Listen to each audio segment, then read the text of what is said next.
Kami mengucapkan selamat bergabung di live streaming Gereja Blessing in the Spirit. Dalam waktu 5 menit ke depan, kita akan melakukan kebaktian bersama. Sebelum kita mulai kebaktian, mari kita mempersiapkan diri untuk memuji dan menyembah Tuhan. Sambil menunggu kebaktian yang akan segera dimulai, kami akan memperkenalkan profil dari Gereja Best. Gereja Best pertama kali didirikan di tahun 2006 dan didirikan di Singapura. Visi dari Gereja Best adalah Bait Allah Enkropos berawal dari suatu penglihatan yang diberikan Tuhan kepada gembala senior, di mana banyak umat Tuhan membangun bangunan gereja dengan nampak luar yang mewah dan megah, tetapi bagian dalamnya kropos. Yang artinya umat Tuhan membangun bangunan fisik gereja dan melakukan kewajiban agamawi secara baik, tetapi mental dan karakter tidak disertai dengan karakter Kristus. Terlebih hatinya dilingkupi kekhawatiran, dendam, benci, keserakahan, dan tidak bisa mengampuni. Misi dari Gereja Best adalah menjadi gereja percontohan di akhir zaman dengan melalui kebaktian, membawa jiwa kepada Tuhan dan ajaran Yesus. 5 pilar utama dari Gereja Best yaitu yang pertama, Back to Jesus Teaching, yang kedua, Mega Project Karakter Kristus, ketiga, Misi, 4, Muritan, dan 5, Diakonia. Apa itu Mega Project Karakter Kristus? Mega Project Karakter Kristus adalah salah satu pilar dan program Gereja Best. Melalui program ini, gereja ingin membentuk karakter, mental, dan etika jemaat sesuai dengan ajaran Yesus. Hingga saat ini, Gereja Best sudah memiliki 59 cabang gereja yang tersebar di beberapa negara, seperti Indonesia, Singapura, China, Australia, Ghana, hingga Amerika.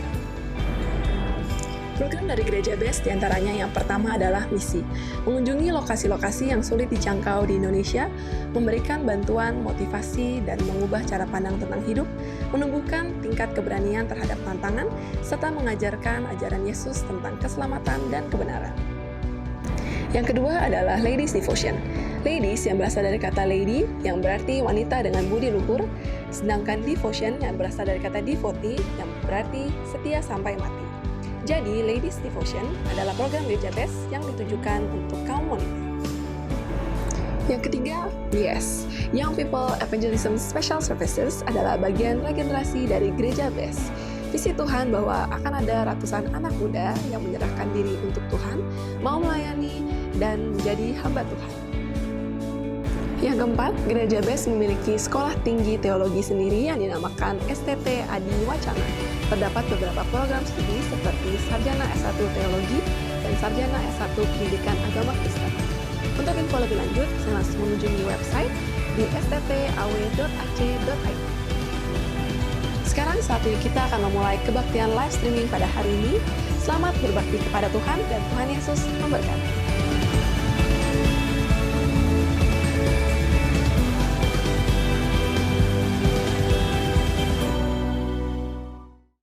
Haleluya, shalom. Mari bersama-sama sebelum kita memulai ibadah kita pada hari ini, kita mau bersama-sama bangkit berdiri untuk memuji dan menyembah nama Tuhan. Berikan tepuk tangan sorak-sorai kemuliaan buat Tuhan kita. Haleluya. Kami bersyukur Tuhan untuk hari ini, penyertaan-Mu yang sempurna, sukacita-Mu ada buat setiap kami, memenuhi kami dimanapun kami berada. Walaupun di tempat ini ataupun di rumah kami sekalipun, kami percaya bahwa kuasa-Mu menyentuh setiap hati kami dan mengubahkan kami. Di dalam nama Yesus Kristus yang siap memuji nama Tuhan, sama-sama kita mau katakan amin. Mari bersorak-sorai buat Tuhan. Come on.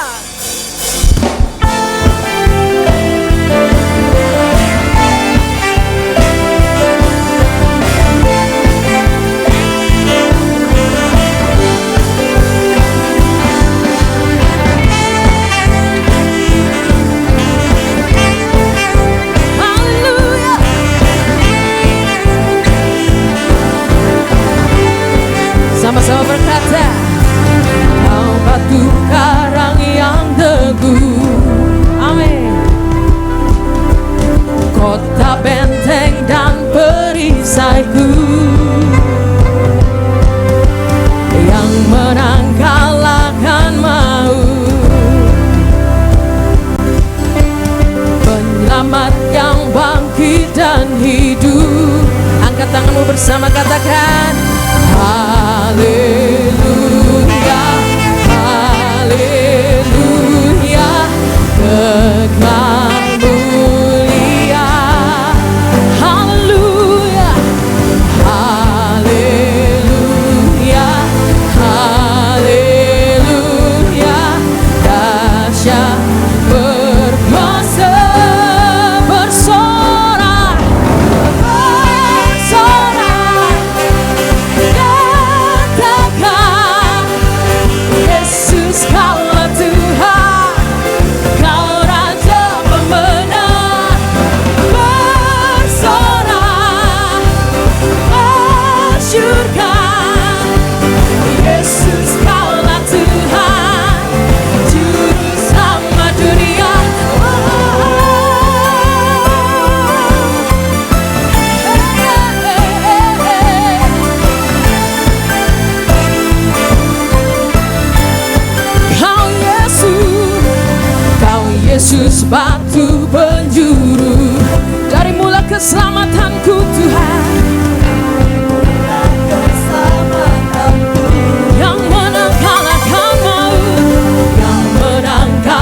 Kami puji, kami sembah Engkau Tuhan.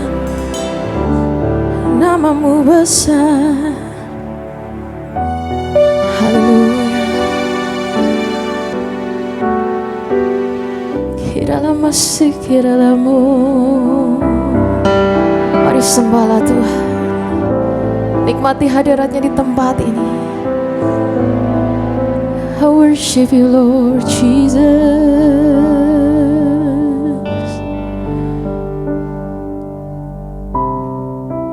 Shikiralah maralah masyarakat.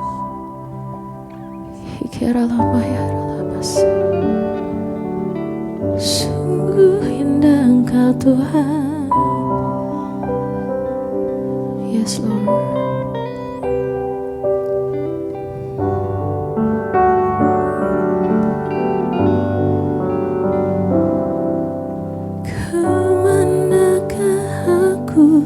Dapat pergi menjauhi rohmu yang suci, Kau sahabat,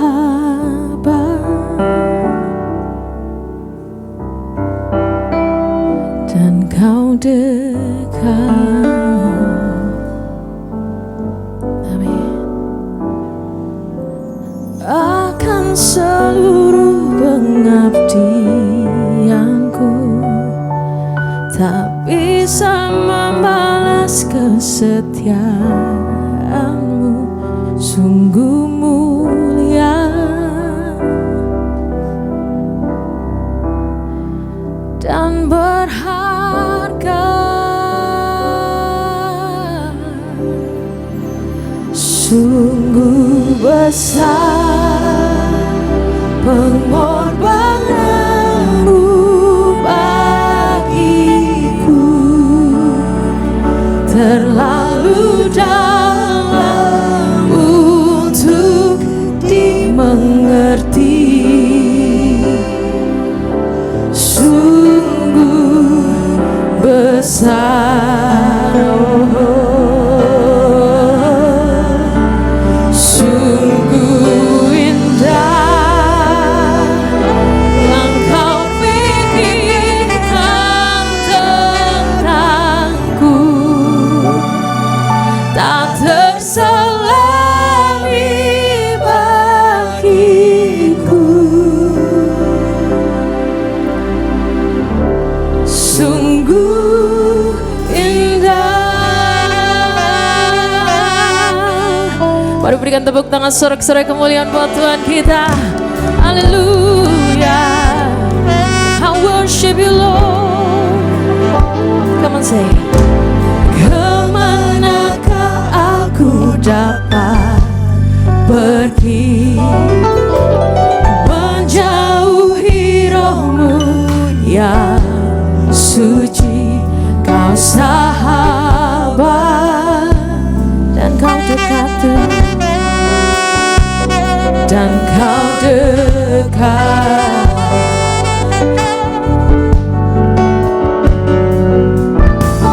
Bahkan seluruh pengabdianku tak bisa membalas kesetiaanmu, sungguh mulia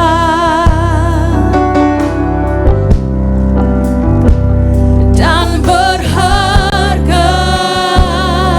Katakan sungguh indah, sungguh besar pengorbananmu bagiku, terlalu dalam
worship you in this place, God. Holy, holy Lord. Sungguh besar setiamu,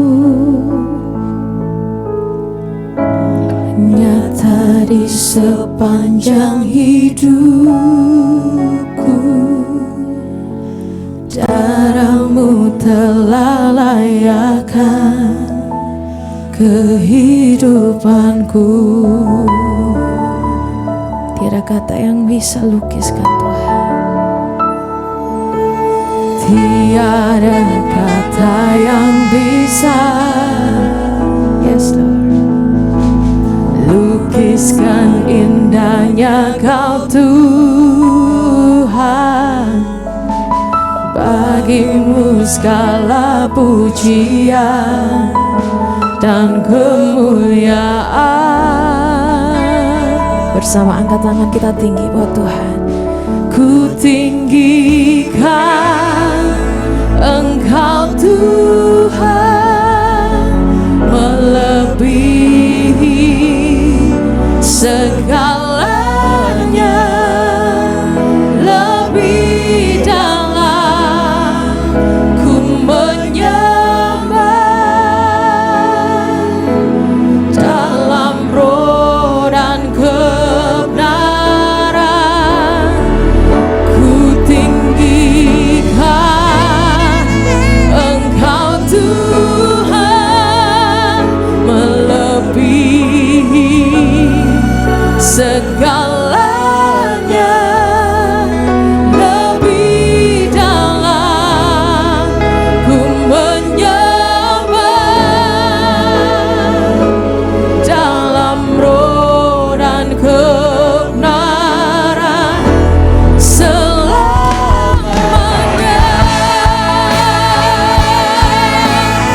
Kemuliaan bagi nama Tuhan. Haleluya. Yes, Lord. Sungguh besar, sungguh besar setiamu. Amin. Nyata di sepanjang hidupku. Darahmu telah layakkan kehidupanku. Tiada kata yang bisa Tuhan,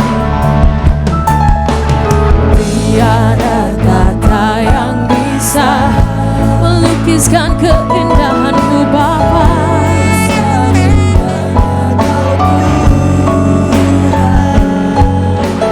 Bagimu segala pujian dan kemuliaan.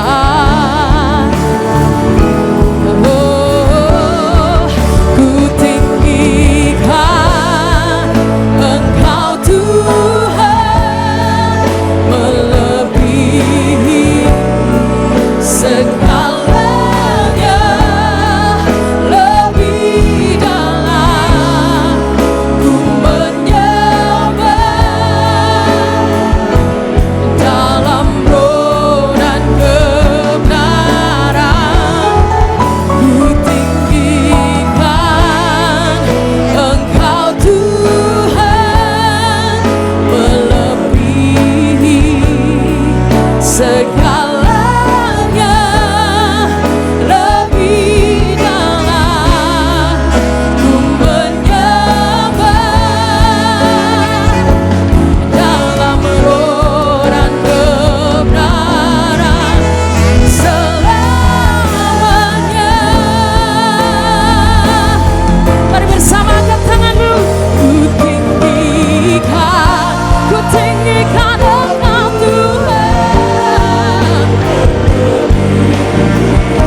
bagimu Yesus.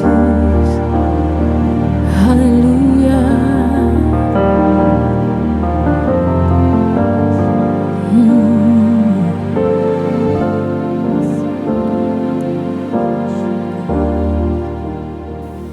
Mari kita tunduk kepala, kita berdoa. Bapa kami yang ada di dalam surga, yang kami kenal di dalam nama Tuhan Yesus Kristus, biar Tuhan suasana Natal ini, Spirit of Christmas ini ada dalam hidup kami. Damai sukacita selalu ada dalam hidup kami di tengah-tengah persoalan hidup yang kami hadapin. Biar kuasa Tuhan selalu bekerja supaya kami boleh menjadi kado-kado, hadiah-hadiah, yaitu dari Tuhan untuk kepada setiap orang. Kami boleh menjadi berkat-berkat bagi orang lain juga. Tuhan memberkati setiap kami supaya kami tidak memikirkan diri kami sendiri, tetapi biar Tuhan memakai hidup kami untuk kemuliaan Tuhan yang juga dibagikan kepada banyak orang, supaya sukacita daripada Tuhan, damai sejahtera boleh ditularkan kepada banyak orang. Di tengah-tengah kelesuan, putus asa, kekhawatiran, ketakutan, biar damai Natal, sejahtera Natal, sukacita itu ada dalam hidup kami. Yang sakit Tuhan sembuhkan, yang punya masalah persoalan tantangan diberi kekuatan, kemenangan. Kami siap mendengarkan firman-Mu. Demi nama Tuhan Yesus kami sudah mengucap syukur dan berdoa. Haleluya, amin. Puji Tuhan, saudara yang dikasihi Tuhan. Kalau kita memang melihat bagaimana program gereja, yaitu kita punya 5 pilar di gereja ini, menggambarkan 5 batu yang Daud ambil dari sungai, juga menggambarkan 5 luka Yesus. Apa itu? Back to Jesus teaching, kembali kepada ajaran Yesus, atau ajaran Kristus, ajaran Yesus, atau ajaran Tuhan. Mega project karakter Kristus, karakter Tuhan, atau karakter Yesus. Dan juga misi. Kita lihat juga yang keempat, pemuritan, berarti harus ada regenerasi. Dan tentunya diakonia. Hari ini kita mau belajar tentang ajaran Tuhan. Mengapa kita bicara ajaran Tuhan, saudara yang dikasihi Tuhan? Karena kita tahu bahwa kita punya guru namanya Tuhan. Mari berguru kepada Tuhan. Kita harus bangga sebagai orang Kristen. Kita punya guru namanya Tuhan, Allah semesta alam. Oleh karena itu jadikan dia guru. Artinya juga mari berguru kepada Tuhan. Haleluya. Menjadi murid Tuhan yang indah, yang baik. Oleh sebab itu hari ini sebagai murid Tuhan, Tuhan sebagai guru, tentunya ajaran Tuhan harus kita perhatikan, kita lakukan yang baik. Manakah ada seorang guru yang mengajarkan kepada murid dan ajaran itu tidak dipakai? Tentu harus dipakai juga. Kita lihat dulu dalam kitab Yohanes 14 ayat 26. Apa kata Roh Kudus? Apa kata Yesus? Apa yang dikatakan Yesus tentang pekerjaan Roh Kudus? Yaitu penghibur. Tetapi penghibur yaitu Roh Kudus yang akan diutus oleh Bapa dalam namaku. Dialah yang akan mengajarkan segala sesuatu kepadamu dan akan mengingatkan kamu akan semua yang telah kukatakan kepadamu. Jadi sebagai seorang yang penuh dengan Roh Kudus, orang yang ada Roh Kudus, dan orang yang dikatakan punya Roh Kudus, bukan hanya bicara karunia, namun dia tahu ajaran Tuhan. Karena Roh Kudus mengingatkan orang akan ajaran Tuhan. Bukan hanya mengingatkan akan ajaran Tuhan, dia juga bersaksi tentang Yesus adalah Tuhan. Oleh karena itu kalau orang punya Roh Kudus, jangan sampai berkata Yesus bukan Tuhan, padahal dia menjadi percaya karena Roh Kudus turun kepada dia, sehingga dia percaya Yesus adalah Tuhan. Bagaimana di tengah perjalanan kita mulai berkata Yesus bukan Tuhan? Oleh karena apa? Karena dia tidak mengikuti ajaran Tuhan. Dia juga tidak mengikuti atau tidak menjadikan Tuhan sebagai gurunya. Dia punya mungkin guru yang lain. Walaupun Roh Kudus adalah juga guru kita, itu adalah pembimbing, penghibur, penolong yang memberi kekuatan. Untuk apa? Supaya kita kuat, dihiburkan, ditolong untuk mengerti tentang ajaran Tuhan itu sendiri. Karena di dunia ini begitu banyak ajaran-ajaran yang kadang-kadang menyimpang. Kita lihat dulu poin pertama, yaitu peganglah ajaran yang sehat. Peganglah ajaran yang sehat. Apa itu ajaran yang sehat? Kita lihat dalam 2 Timotius pasal 1 ayat 13. Peganglah segala sesuatu yang telah engkau dengar daripadaku sebagai contoh ajaran yang sehat, dan lakukanlah itu dalam iman dan kasih dalam Kristus Yesus. Ajaran sehat yaitu ajaran Yesus Kristus sebagai teladan, sebagai batu penjuru yang mengajarkan kita. Sehingga Yesus berkata, pergilah jadikan semua bangsa muridku, murid Yesus. Berarti Tuhan Yesus adalah guru agung kita. Berarti semua ajaran Yesus harus kita lakukan, saudara.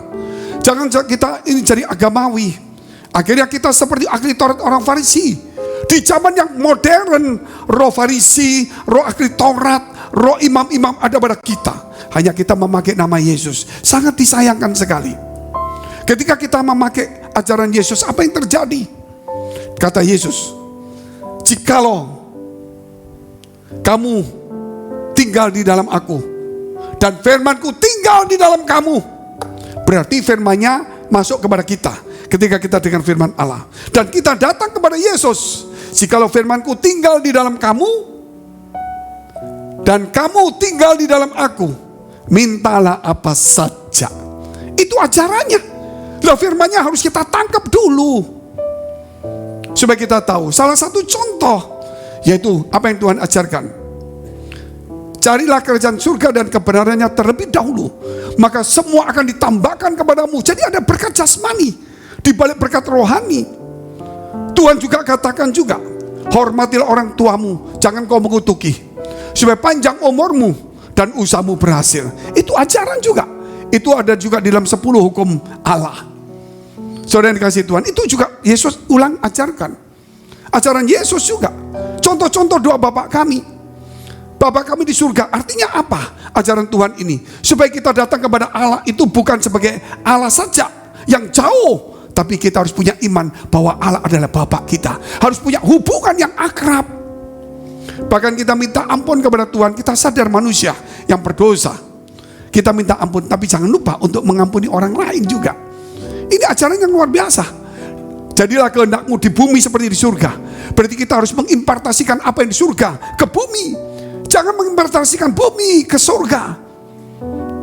Artinya apa? Surga itu ada damai, ada sukacita, ada kebenaran, ada kesucian. Itu kita tarik turun, kita impartasikan di bumi. Itu ajaran Yesus, ajaran Tuhan. Tapi kalau kita tidak lakukan, kita tidak berbahagia. Yesus katakan, berbahagialah engkau yang mendengar dan yang memelihara firman Allah itu. Jadi kita adalah orang yang berbahagia, saudara, yang dikasihi Tuhan. Jangan takut dengan berkat jasmani. Karena kalau kita ikutin firman Allah, berkat itu mengikuti kita. Nggak usah kita ngejar. Gereja yang benar, ajaran yang sehat, tidak mengejar kekayaan, tetapi dia mengejar Tuhan sumber berkatnya. Ajaran itu orang yang sombong, kita nggak suka, apalagi Tuhan. Orang yang arogan, orang yang malas, mana mungkin bisa berhasil. Sebab itu Tuhan juga katakan, seorang hamba harus rajin, rendah hati, setia, bukan pemalas. Itu ajaran Yesus. Jangan kita datang di gereja kita malas, tapi kita minta kaya. Kita harus tahu itu ajaran yang sehat dalam Yesus Kristus. Kita perlu itu. Dalam 1 Timotius pasal 6 ayat 3 sampai dengan 5.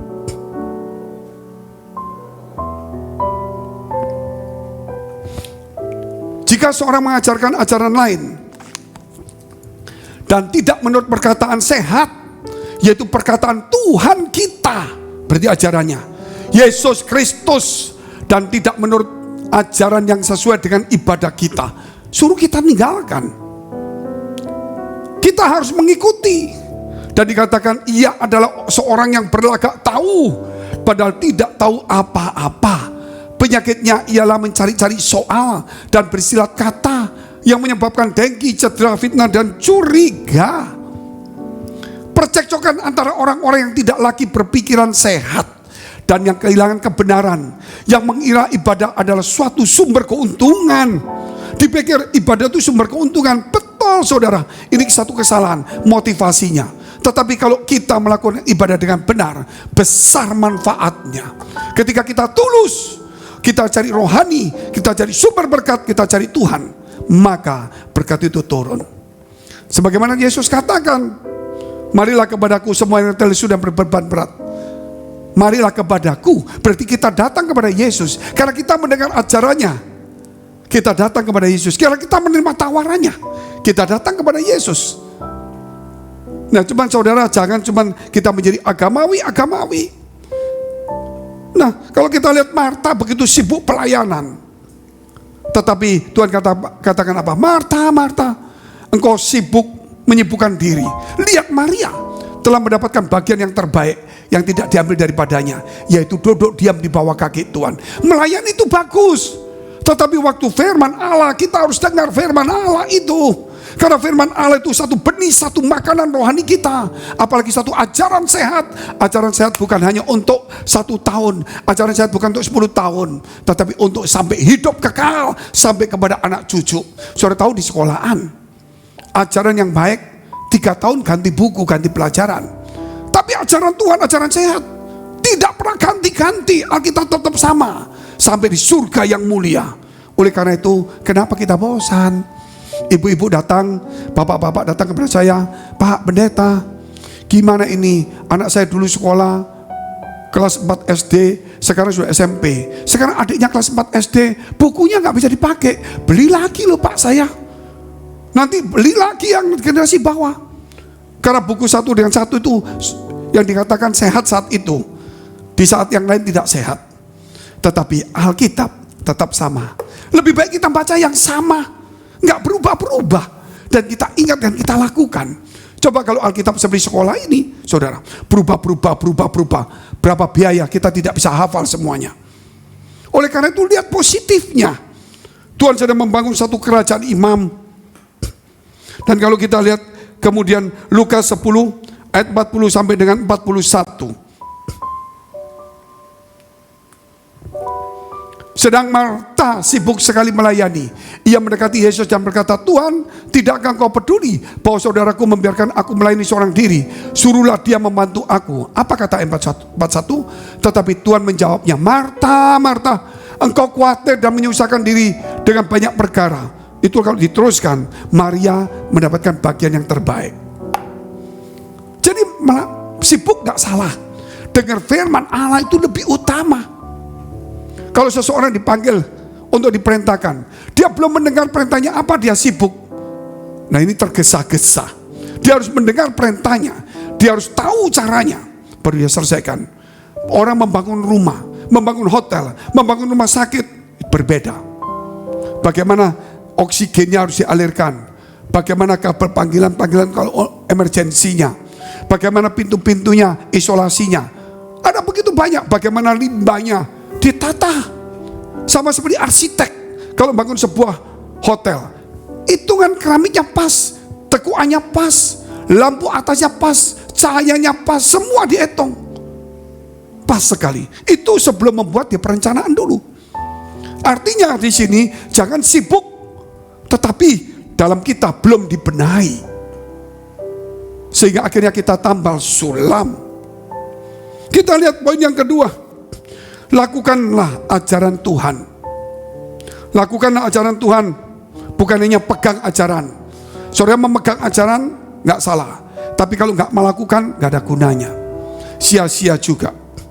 2 Timotius pasal 1 ayat 13. Saya senang sekali orang-orang tanya, apa tujuannya gereja orang Kristen berguru sama Tuhan. Orang terkejut. Berguru sama Tuhan, bukan kepada manusia, yaitu kembali kepada ajaran Tuhan. 2 Timotius pasal 1 ayat 13 ada yang peganglah segala sesuatu, jadi suruh pegang, yang telah engkau dengar daripadaku sebagai contoh ajaran yang sehat, dan lakukanlah itu dalam iman dan kasih dalam Kristus Yesus. Bukan hanya memegang, melakukan. Banyak orang tahu firman Allah, namun tidak memegang dan terutama tidak melakukannya. Akhirnya menjadi satu perdebatan, dan gereja tidak bisa seperti itu. Kita bukan ahli Taurat orang Farisi, yaitu orang-orang yang berdebat di akhir zaman, yang memakai pengetahuan menjadi persoalannya. Kita harus pegang, kita lakukan, supaya firman itu bukan hanya diceritakan perkataan, supaya firman itu menjadi satu contoh, satu pola. Seperti Yesus sang firman itu telah menjadi teladan dalam hidup kita. Ini luar biasa saudara yang dikasihi Tuhan. Kalau saudara melihat bagaimana kita melihat di dunia ini, terutama di Indonesia, papanya dulu jual A, taruhlah jual apa, pangsit mie atau apa, saudara, terkenal. Anaknya S1, S2, kerja, belum tentu berhasil. Akhirnya kembali lagi, bukan meneruskan papanya. Karena dia melihat pola papanya. Dia sekolah, dia dapat pengetahuan, tapi dia belum bisa mengetahui pengetahuan ini polanya seperti apa. Makanya dia harus kerja sama orang. Namun kerja sama orang belum tentu rahasia diberikan semuanya, kecuali kalau papanya nunjukkan semuanya. Makanya seseorang butuh pengalaman setelah sekolah itu. Tapi terutama firman itu bukan satu dagangan, pekerjaan, tapi firman itu satu kehidupan. Sehingga kita harus melakukan menjadi satu pola, supaya orang itu bisa mengikutinya. Mas saudara melihat banyak orang tidak mau percaya Yesus karena melihat teladan yang tidak baik dalam diri kita. Tapi banyak orang juga menjadi percaya ketika melihat teladan kita. Jadi teladan kita menentukannya. Teladan ini karena kita melakukan ajaran Yesus. Karena Yesus telah memberi teladan kepada kita. Nah, kalau Yesus telah memberi teladan dan kita meneladani Dia, apa yang kita takutkan? Yesus pernah menyembuhkan orang sakit. Seorang perempuan 12 tahun pendarahan, dia berkata, asalku jamah saja jubahnya, aku sembuh. Dia sembuh. Yang lain megang tidak sembuh. Tapi apa yang dilakukan oleh Petrus? Ketika dia masuk ke bait Allah, ketika dia berjalan, maka bayang-bayangnya saja, orang yang kena bayang-bayangnya, bayangan dari Petrus berjalan, sembuh. Artinya kalau kita mengikuti teladan Yesus, berjalan dalam pelayanan, kita nggak usah takut, loh Tuhan, aku nggak punya kuasa nyembuhkan, gimana nih? Kalau Tuhan kan punya kuasa. Tapi saudara, ketika engkau di dalam perjalanan pelayanan hidupmu dengan Tuhan, maka Tuhan bekerja melalui teladanmu, bayang-bayang kita. Bahkan kalau Paulus melalui sapu tangannya, luar biasa bukan?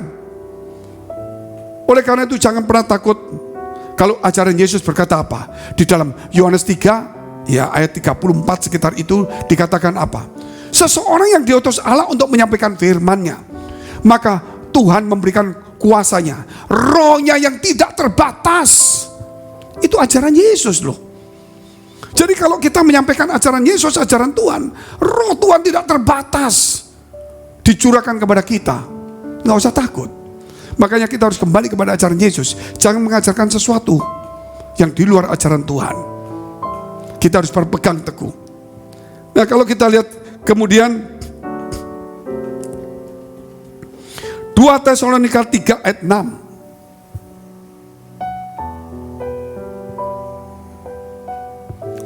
Tetapi kami berpesan kepadamu saudara-saudara dalam nama Tuhan Yesus Kristus, supaya kamu menjauhkan diri dari setiap saudara yang tidak melakukan pekerjaannya dan yang tidak menurut ajaran yang telah kamu terima dari kami. Ini orang yang malas, orang yang suka berdebat. Saudara, itu kalau kita duduk bersama akan tertular. Kita harus waspada. Kita mesti cari contoh orang yang rajin, orang yang cinta Tuhan. Dikatakan di dalam 1 Timotius pasal 6 ayat 11 sampai 13. Jelas sekali, ajarannya cukup bagus. Apa itu? 1 Timotius 6 ayat 11 sampai 13. Tetapi engkau, hai manusia Allah, manusia Allah, manusia Allah, kita manusia, tapi Allah menyertai kita, disebut manusia Allah. Kita bukan Allah. Dan manusia Allah karena hidup saya manusia, tapi di dalam diri saya ada roh Allah yang menuntun kita, Roh Kudus itu. Apa yang harus kita kerjakan sebagai manusia Allah? Jauhilah semuanya itu, dosa-dosa di atasnya itu. Dikatakan apa? Manusia Allah, kejarlah keadilan. Orang yang mengejar keadilan itu berarti dia tidak boleh mengejar kepentingannya sendiri. Selama dia punya kepentingan sendiri, dia tidak akan pernah adil. Orang yang mengejar keadilan itu melepaskan kepentingan sendiri. Apa yang dikejar lagi? Kejarlah ibadah itu. Luar biasa enggak? Jadi ibadah juga dikejar. Walaupun yang khotbah mungkin ibadahnya kurang, tetap dikejar. Karena kita nggak cari pengkhotbahnya, kita cari Tuhannya. Jadi jangan membuat satu alasan sampai kita tidak di gereja. Mungkin saudara berkata, YouTube cukup, tapi tidak ibadah di gereja. Sebisa mungkin kalau bisa ibadah gereja silakan. Kalau tidak bisa, lain persoalan. Karena itu kita mengejar, bukan berarti berusaha mengejarnya. Karena ibadah mengandung janji. Bisa berjumpa dengan Tuhan. Bukan berarti di sini tidak bisa berjumpa dengan Tuhan. Bisa. Kalau kita lihat ayat 12-13, apa yang dilakukan manusia Allah itu? Kita ini manusia Allah, saudara. Artinya kalau kita percaya ada Roh Kudus yang menyertai kita, kita kembali kepada ajaran Tuhan, maka itulah sebutkan manusia Allah. Haleluya. 1 Timotius 6 ayat yang ke-12 dan 13.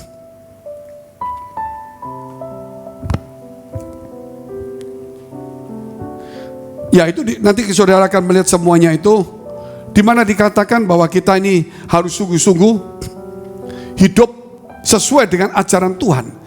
Kita harus pelan-pelan memikirkan. Kita harus merenungkan, pikiran kita terbatas. Apa yang kamu pikirkan, saudara, itu menentukan masa depan kita.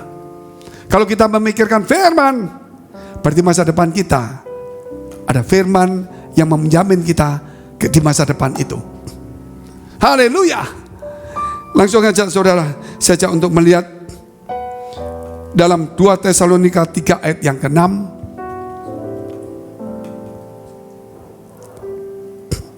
Bergaul dengan orang yang tidak hidup dalam ajaran Tuhan membuat kita ikut-ikutan, tadi dikatakan.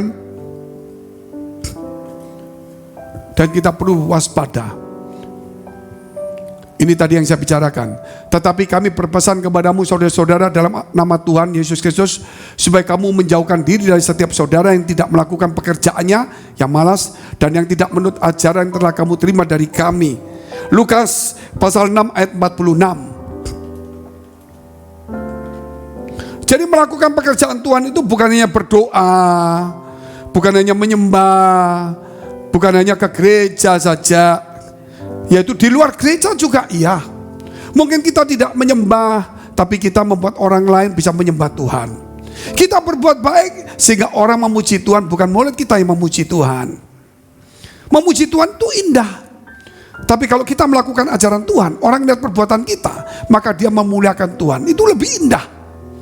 Jadi apa yang kita lakukan, pekerjaan kita ini saudara, itu seperti nada-nada bagi orang lain. Kalau kita melakukan sesuatu yang tidak baik, itu sama dengan nada-nada yang gak bagus. Tapi kalau kita melakukan sesuatu yang baik sesuai firman Allah, setiap kelakuan kita itu seperti nada-nada yang membuat orang itu bisa memuji Tuhan. Luar biasa, Tuhan bisa memakai orang ini. Tuhan itu luar biasa ya. Saudara, kenapa kita berbuat baik? Hebat Tuhan. Orang yang jahat bisa jadi baik. Orang harus melihat contoh dari kita semuanya. Nah, saya punya satu pengalaman, yaitu satu hari waktu saya ada di Bali, saya menjual satu rumah. Dan itu belum laku-laku, situasinya cukup sulit. Sudah hampir 1 bulan saya jual rumah, gak laku, saya tidur di hotel. Berapa biayanya hotel? Kalau lama gak laku tambah habis biayanya. Rumah laku pun akan dikurangi biaya besar. Tiba-tiba ada satu suara ilham berkata, baca perjanjian baru, Matius sampai Wahyu, baca pelan-pelan. Saya ngomong sama istri saya, baca pelan-pelan, Matius sampai Wahyu. Terus untungnya apa? Baca kata Tuhan, kalau selesai tugasmu, Tuhan menyelesaikan tugasnya. Jangan ditiru, karena itu memang spesifik pengalaman dengan Tuhan. Kami baca 1 minggu kurang lebih, dengan pelan. Waktu selesai Wahyu, pas juga selesai, nggak sampai berapa jam orang telepon dan membeli rumah saya. Loh, ini saudara bukan memancing, dan saudara tidak bisa meniru. Tetapi yang pasti firman itu ada kuasanya menciptakan apa yang tidak ada menjadi ada. Jadi kita harus kembali kepada ajaran Tuhan. Bisa keluar Lukas 6 ayat 46. Mengapa kamu berseru kepadaku Tuhan, Tuhan, padahal kamu tidak melakukan apa yang aku katakan?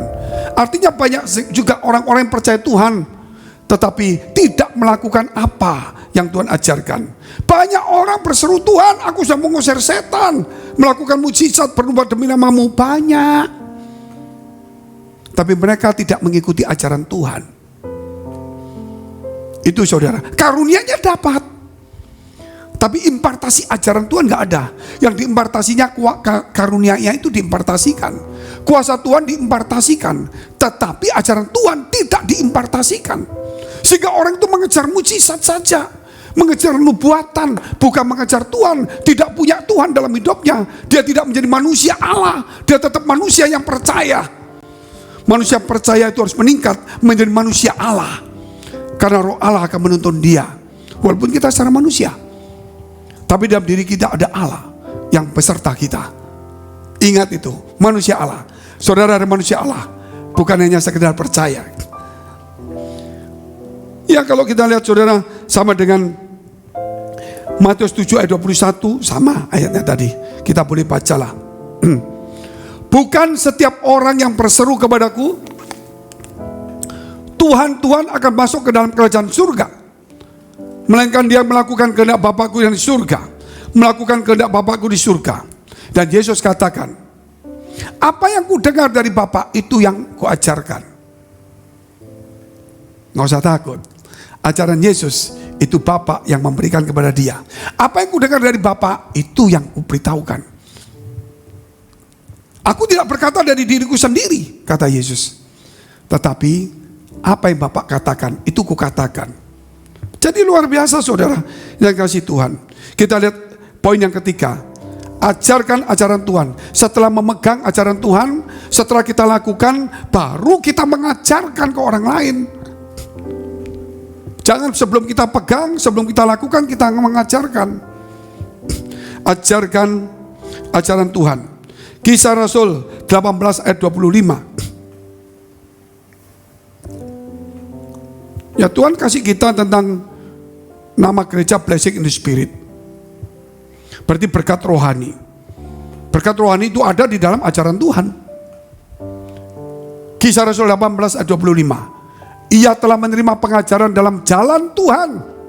Ajaran Tuhan itu jalannya juga. Yesus berkata, akulah jalan kebenaran dan hidup. Jadi bukan hanya percaya, harus jalan di jalan Tuhan. Kebenaran itu firman Allah, dan kita akan menemukan hidup itu. Dengan bersemangat ia berbicara, dan dengan teliti ia mengajar tentang Yesus. Tetapi ia hanya mengetahui baptisan Yohanes saat itu, tapi lupa tentang ajaran Yesus Kristus. Banyak orang sudah dibaptis, namun lupa berjalan di jalan Allah.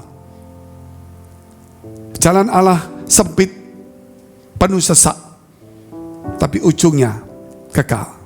Jalan lebar, ya santai jalannya, tapi menuju kepada kebinasaan. Jalan Tuhan melewati onak dan duri. Karena firman Allah, kita nggak boleh ini, nggak boleh nipu, nggak boleh bohong. Kita mesti jujur, rendah hati, ramah, sopan, nggak gampang. Tapi itu berkat loh. Saudara lihat itu, orang yang rendah hati. Air itu turun ke tempat mana? Tempat tinggi atau tempat rendah? Tempat rendah. Tempat rendah. Air itu turun. Suatu hari saya di Israel. Saya di Israel. Waktu di Yerusalem, saya turun ke Dead Sea, Laut Mati. Ternyata Laut Mati itu sekian puluh meter, 70 atau berapa, di bawah permukaan air laut. Jadi turun. Jadi sama permukaan air laut dia puluhan meter, bahkan bisa dikatakan lebih. Tetapi saudara lihat, di Laut Mati kita yang capek jadi segar semua, belum mandi. Kenapa ya kok segar? Ternyata di tempat yang lebih dalam oksigennya lebih banyak daripada tempat yang tinggi. Naik ke gunung tinggi 3000 meter, nafas kita terengah-engah karena oksigennya tipis. Itu hanya orang-orang gunung yang sudah biasa oksigen tipis tipis dia bisa jalan. Tapi kalau kita mesti penyesuaian. Tapi kalau di tempat yang saudara rendah, oksigennya banyak. Oleh karena itu Tuhan mengajar kepada kita, belajarlah kepada aku karena aku rendah hati dan lemah lembut. Itu ajaran Tuhan. Ketika kita rendah hati, kita menerima berkat Tuhan yang melimpah. Kita nggak bicara berkat jasmani, tapi ketika berkat rohani, karakter Kristus, ajaran Tuhan kita pegang, Tuhan akan limpahkan. Sama seperti dikatakan, jangan minta anggur yang baru dulu, berkat sukacita dan minta Roh Kudus, tetapi siapkan kerbat yang baru. Manusianya, hatinya harus diperbarui. Kalau manusia dan hati yang diperbarui, maka anggur sukacita, damai sejahtera, berkat Roh Kudus akan dicurahkan kepada kita. Itu ajaran Yesus, ajaran Tuhan. Kerap kali kita di gereja lupa, kita minta dulu Roh Kudus, kita minta berkat, kita minta mujizat. Jangan-jangan kita minta pesawat, begitu dikasih pesawat gak bisa bayar parkir. Bayangkan bayar parkir aja gak bisa bayar, mau minta pesawat. Jadi di sini kita perlu itu, kerbatnya disiapkan dulu. Hati kita, wawasan kita. Sebagai seorang calon pemimpin, hatinya harus besar, berjiwa luas, wawasannya luas, bisa merangkul. Melihat perbedaan itu bukan satu permusuhan. Kita bisa melihat satu keindahan, tetap bersatu. Nah, kalau kita lihat ajaran Tuhan, Yohanes 13 ayat 13 dan 14. Kamu menyebut aku guru dan Tuhan, dan katamu itu tepat sebab memang aku lah guru dan Tuhan. Luar biasa enggak saudara? Kita berguru kepada Tuhan, bukan kepada manusia. Alkitab itulah pelajarannya. Ayo saudara-saudara berguru sama Tuhan. Bergurulah sama Allah, sama Tuhan. Roh Kudus akan membimbing kita. Dia mentor kita untuk kita bisa berguru kepada Tuhan. Luar biasa. Kalau kita berguru sama Tuhan, Roh Kudus akan mementori kita, melatih kita. Sebab ajaran Tuhan ini kita bisa resap luar biasa sekali. Ketika saudara punya Roh Kudus gak mau belajar, waduh, fungsi Roh Kudus saudara hilangkan semuanya. Dia Roh Kudus punya pribadi, dia bisa berduka cita. Oleh karena itu saudara kasih Tuhan, apa ayat selanjutnya 14? Kalau aku guru dan Tuhanmu. Jadi jikalau aku membasuh kakimu, aku yang adalah Tuhan dan gurumu, maka kamu pun wajib saling membasuh kakimu. Artinya membasuh kaki. Saudara, bukan kita datang ke orang lain pura-pura basuh kaki. Banyak orang lakukan itu supaya orang simpati, tapi belum tentu tulus. Bisa ngampuni orang enggak? Karena itu bicara seperti ini Yesus. Petrus ngomong berkata, loh kenapa basuh kakiku? Kata Yesus, kalau kamu tidak dibasuh kakimu, kamu gak masuk kerajaan surga. Petrus ngomong, oh kalau gitu seluruh tubuhku dong. Yesus ngomong, yang sudah mandi, sudah bersih. Hanya kakinya yang kotor dalam perjalanan. Apa artinya? Sudah dibaptis, dosa kita sudah diampuni. Di tengah perjalanan kita mungkin ada jengkel, iri hati, sakit hati, arogan, ambisi, sehingga kita berbuat salah. Saudara, kita harus mengampuni dan minta ampun. Banyak orang membasuh kaki menunjukkan kerendahan hatinya. Tapi sebenarnya, saudara, dia punya ambisi. Dia tidak bisa mengampuni. Oleh karena itu, kaki dibasuh artinya dibersihkan. Setiap hari ada doa, Bapa kami, ampunilah kami seperti kami telah mengampuni orang lain. Baptis satu kali cukup. Dosa sudah diampuni. Tapi perjalanan hidup ada secara sengaja, tidak sengaja kita berbuat dosa. Nah kita minta ampun, tapi kita mengampuni orang lain. Itu sama dengan membasuh kaki. Ya itu kalau contoh fisik juga boleh.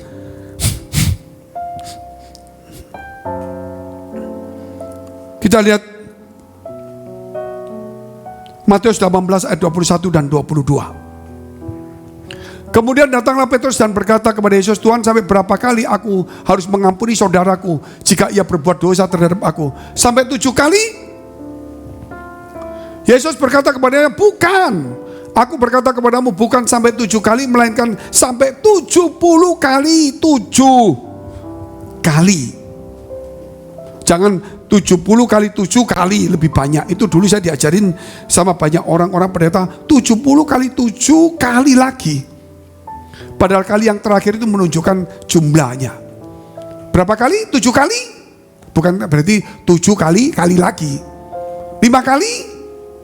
Ternyata Tuhan ngomong 70 kali 7. Berapa jumlahnya? 490 kali. Saudara, makanya bahasa Inggris lebih jelas dari bahasa Indonesia. Karena 490 kali. Tapi saudara mau kalikan jauh lebih bagus kalau kuat. Tapi saudara jangan ngitung di rumah nanti. Istri saya hitung Pak, 1 tahun rata-rata 70 kali berbuat dosa. Jadi kurang lebih 7 tahun selesai kontraknya. Saudara bikin rata-rata seperti itu. Bukan seperti itu. Itu menunjukkan jumlah yang banyak. Itu menunjukkan kalau kita ketemu orang bukan bicara keluarga. Kalau keluarga itu bicara kasihlah istrimu, hormatilah sebagai teman pewaris kerajaan surga, sebab doamu jangan terhalang. Kalau saudara merasa doamu gak terhalang, kamu boleh marah sama dia. Tapi ingat, ketika kita gak menghormati istri, keluarga kita, doa kita terhalang. Jadi berapa kali kita harus mengampuni istri? Ya sampai kamu mau doamu gak terhalang, ya ampuni terus saja. Tapi kalau kamu mau terhalang, ya gak usah ngampuni. Jadi kita wajib untuk saling mengampuni, supaya doa kita tidak terhalang. Efesus pasal 6 ayat 4. Dan kamu bapak-bapak janganlah bangkitkan amarah di dalam hati anak-anakmu, tetapi didiklah mereka di dalam ajaran dan nasihat Tuhan. Jadi ini saudara, kita bicara kepada anak-anak muda di Yes Conference yang ke-8 tahun 2020. Disebut Yes itu artinya yaitu anak-anak muda. Kita harus pakai istilah yes-nya itu. Ya, yes itu young people evangelism special service. Y, young people. E itu evangelism. S itu special. Yang S terakhir service. Jadi di sini anak-anak muda saya kasih tahu bahwa di akhir zaman Tuhan akan mencurahkan roh Elia, yaitu akan memulihkan hati bapak kepada anak, anak kepada bapak. Jadi anak-anak muda saya kasih tahu supaya menghormati orang tua, supaya bisa membawa anak-anak muda yang lainnya hormati orang tua, dan orang tua menemukan kembali anaknya. Anak muda, terutama juga bapak-bapak, kita harus bisa merangkul kembali anak muda, kembali kepada ajaran Tuhan. Itu luar biasa, bukan hanya bergereja. Oleh sebab itu yang keempat, beritakanlah ajaran Tuhan. Setelah kita mengajarkan, kita harus ada pemberitaan. Setelah kita pemberitaan, kita harus ada pemberitaan. Ada pengutusan. Beritakan ajaran Tuhan. Kisah Rasul 13 ayat 12. Ya, melihat apa yang telah terjadi itu, percayalah gubernur itu, ia takjub oleh ajaran Tuhan. Gubernur itu mendengar apa yang dikatakan oleh Rasul itu. Ketika Paulus, ketika yang lainnya juga bersaksi, yang lain-lain kaget. Tapi ini gubernur terkejut, kagum, takjub akan ajaran Tuhan. Dia melihat, dia gak percaya Tuhan. Dia bukan orang Kristen. Tapi ketika dia melihat ajaran Tuhan, dia takjub, kagum. Tapi dia belum dijamah. Kenapa kita yang ada di jamaah Tuhan gak kagum? Salah satu contoh, apa yang ingin orang lain perbuat bagi kamu, perbuat lebih dulu kepada orang itu. Ini luar biasa, saudara. Ini luar biasa sekali. Tapi kita tidak pernah lakukan. Saya mau dihormati, saya harus menghormati lebih dulu. Saya sudah hormati Pak, tapi dia tidak hormati, gak ada urusan. Yang penting saya melakukan lebih dahulu. Soal dia mau hormati siapa enggak, yang penting saya lakukan dulu. Kita berlomba-lomba untuk menghormati, untuk merendahkan diri, untuk berbuat baik, walaupun orang itu tetap berbuat jahat pada kita. Teman-teman saya berkata, Pak Fengki, itu sudah berapa kali berbuat jahat tuh, Bapak masih tetap baik. Ya biarin aja, urusan saya ada berbuat baik, urusan dia, urusan sendiri. Lukas 9 ayat 61.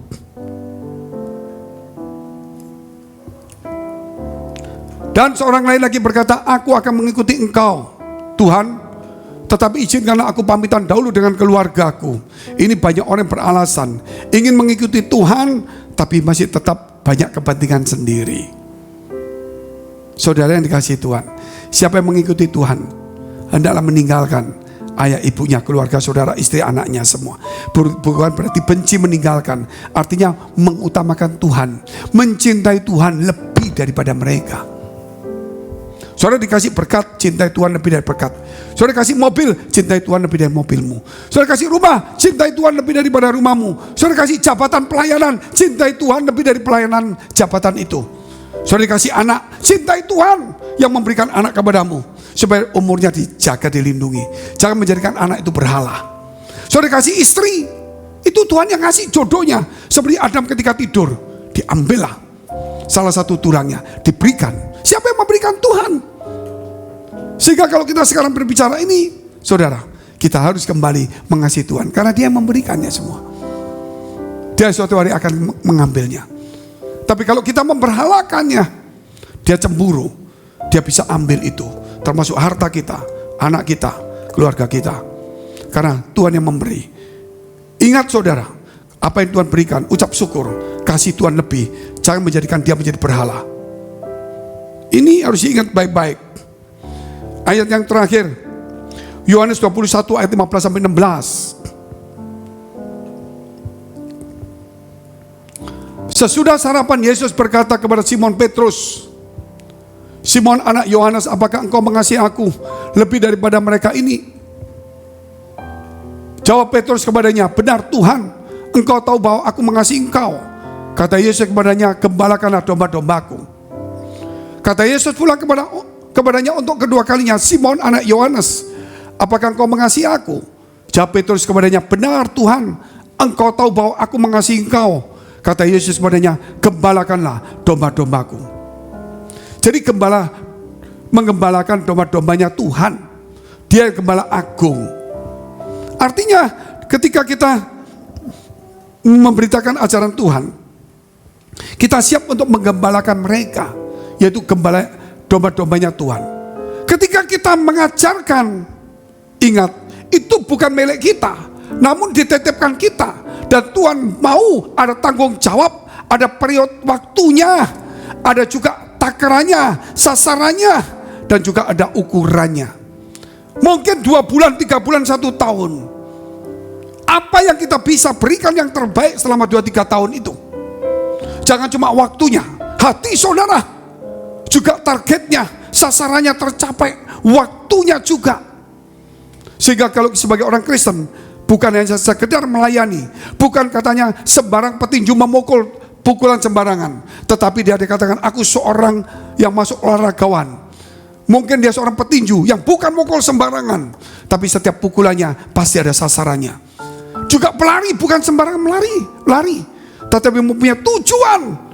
Kita dikasih Tuhan berapa tahun di tempat tertentu, sebagai ketua komsel, sebagai aser, sebagai pekerja, koordinator, itu ada waktunya. Ada waktunya diganti, nanti dipromosikan lagi, ada didiamkan dulu.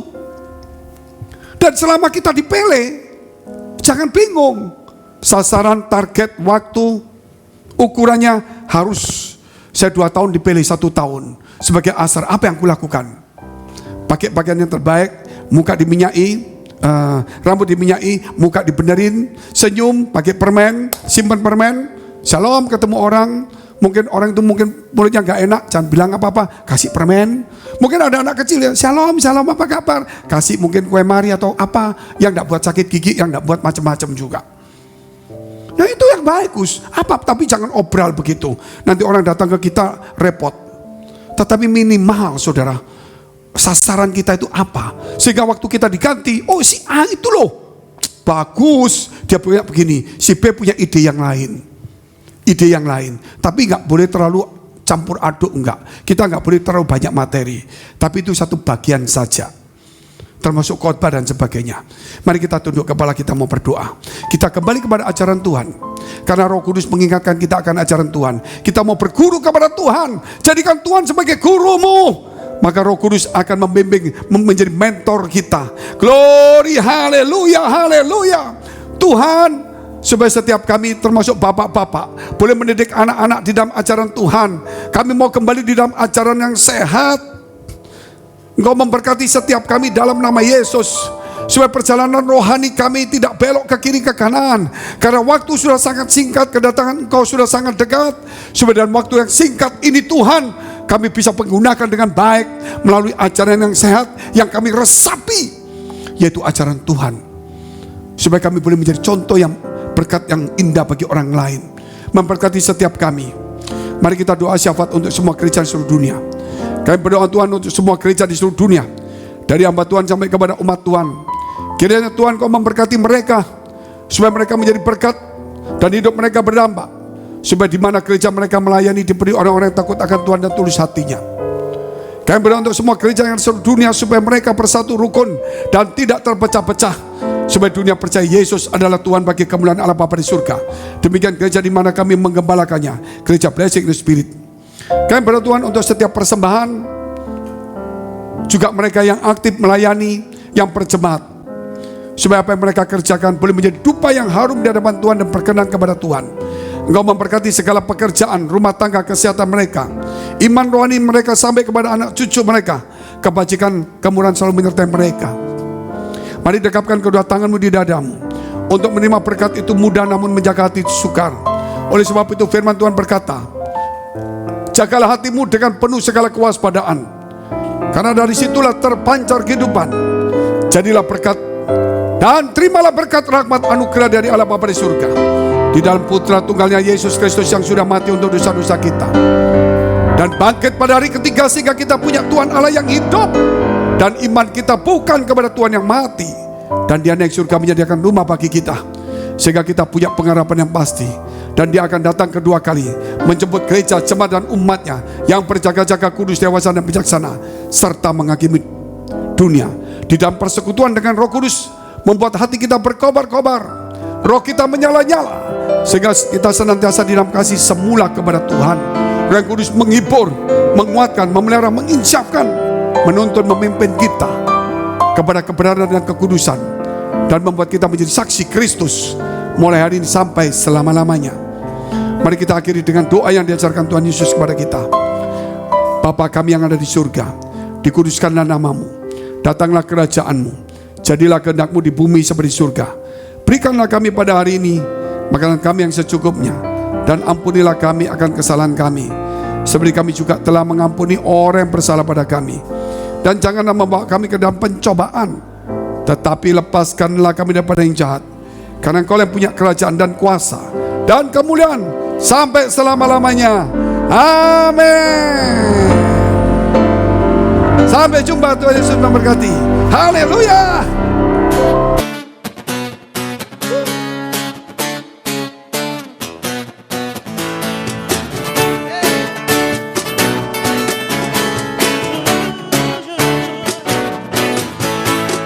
Open the eyes of my heart, Lord. Open the eyes of my heart. I want to see You. I want to see You. Open the eyes of my heart, Lord. Open the eyes of my heart. I want to see You.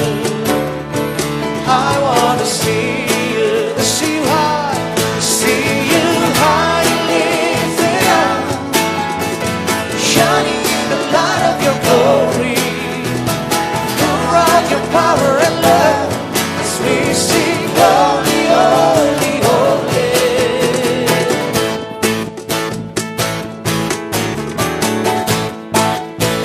Mari sama-sama katakan, open the eyes of my heart,